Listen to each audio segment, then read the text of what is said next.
Okay, I'm back. This is part 2. So anyway, so I had a temperature of 102, and it came down to 100 and got me through the night till I could get a hold of the doctor again the next morning. So the next morning I call the doctor, and he says, well, it's up to you, but if it's not spreading. I said, but it is spreading. It's, the redness all the way now up to my belly button, and the C-section is way down to my pubic bone. That's a huge gap of red, hard, hot, irritated mess. I said, something has got to, you would think after 24 hours of being on antibiotic it would start to get better, but it seems to be getting worse. He goes, well, I'm going to go ahead and send you back to the hospital and have them admit you and put you on IVs, antibiotics, and that should work faster.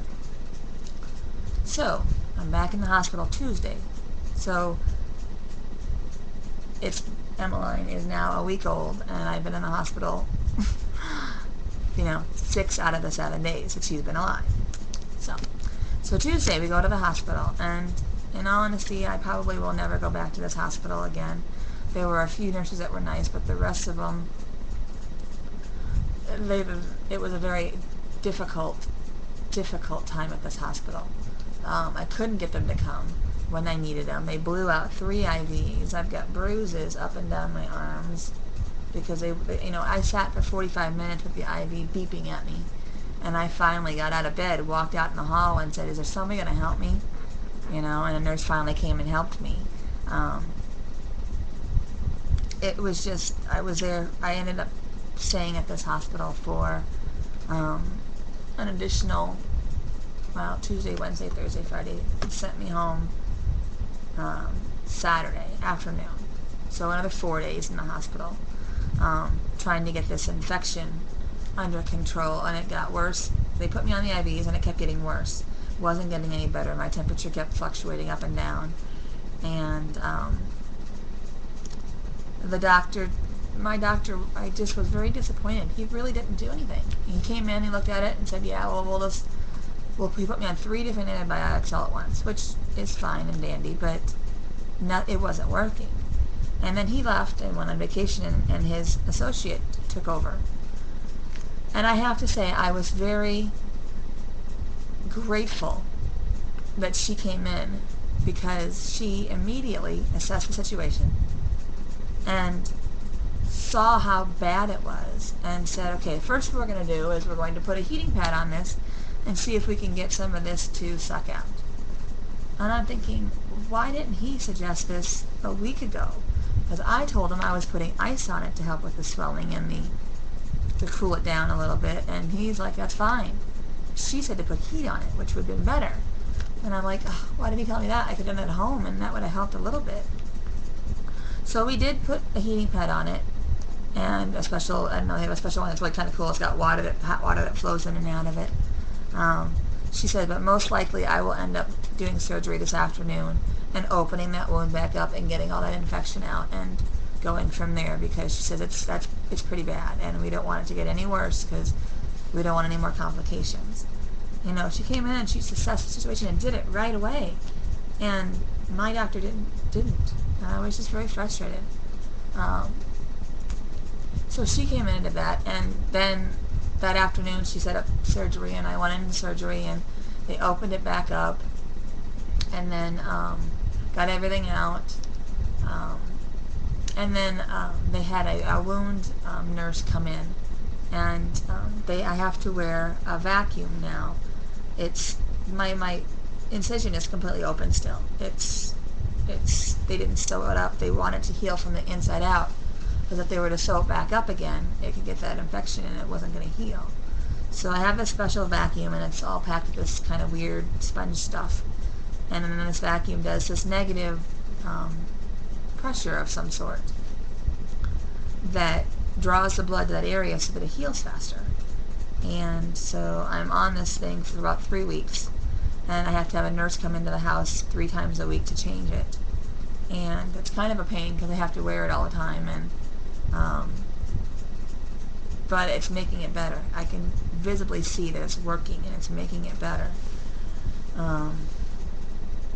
So it's just been one huge long drama since poor Miss Emmaline has been born. She, thank God, is perfect, has had no problems, been totally protected, and not gotten sick being in and out of the hospital with me. I did have to stop breastfeeding for a couple days while they had me on the three antibiotic mixture. Not because it was hurting her, but because she didn't like the taste of the breast milk. It changed it. So that was hard for me because I really wanted to keep her on breast milk, and we had to go to formula for a few days exclusively, which on the other hand helped me kind of rest a bit. I still had to pump to keep that flowing, but it was working.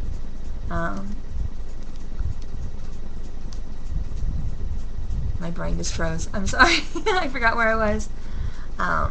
We are still kind of doing both now, breastfeeding, and we're doing formula supplementation, just like every other one, until I can get my milk production back up again.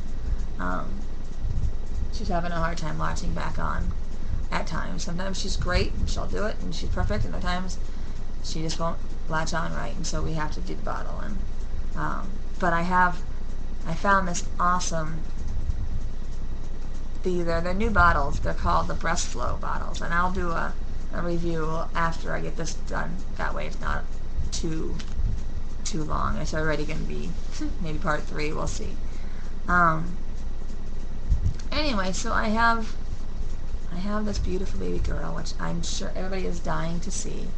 I will post another video that has some photos of the last couple of weeks that I've kind of squeezed in.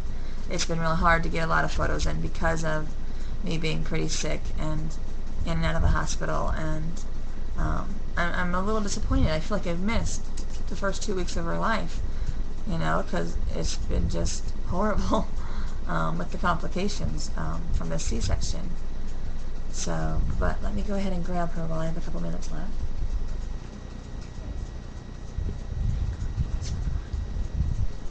Let's see if we can get a good picture of her. This is Miss Emmaline, and she, oh yes, she's just perfect. She's, you know, it's really funny is she just now started having that little baby peel where their skin starts to peel a bit, but she hasn't had any of the baby acne or any of the cradle cap or anything that everybody always warns you they're going to have. When she's born, she was 7'2". When we discharged on Saturday, she was down to 6'2", which they said is normal because I usually lose about 10%. Then we went to her first pediatrician appointment Tuesday, right before I went back in the hospital, and she was up to 6'3". And then yesterday I had a friend of mine take me over, my sister-in-law took me over to her pediatrician for her weigh-in for the week, and she's up to 6'8.5" now. So she's almost back up to her birth weight, which is wonderful. She's doing really well. I have no clothes that fit her though. She is in preemie clothes, even though she's not preemie weight. She's so petite. The newborns, I have a few newborns that are fitting her now, but most of the newborns she's just swimming in. And the 0 to the 3 month, I can't even think about it because they're just huge on her. I was lucky and I had a couple preemie things that my sister had sent, but she's pretty much living in the same 5 outfits. I just gotta keep washing them. I did pick up yesterday at a consignment store.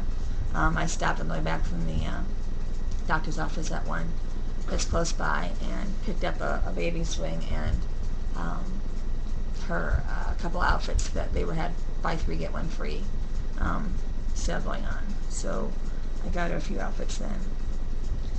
So they're in the washer now, and so we'll have a few more things for her to wear. But she's just perfect, and I'm so glad she's here. And if it wasn't for her, all this would be just not worth it. But she's so worth it. All this complications and stress, and she's just totally worth it. And I'm so glad she's here. So again, I'm sorry for taking so long. The hospital had YouTube blocked. I could get on my Facebook, and I can get on everything else on my email, but YouTube was blocked at the hospital on their internet. So I couldn't do any videos like this there. And then I was never home long enough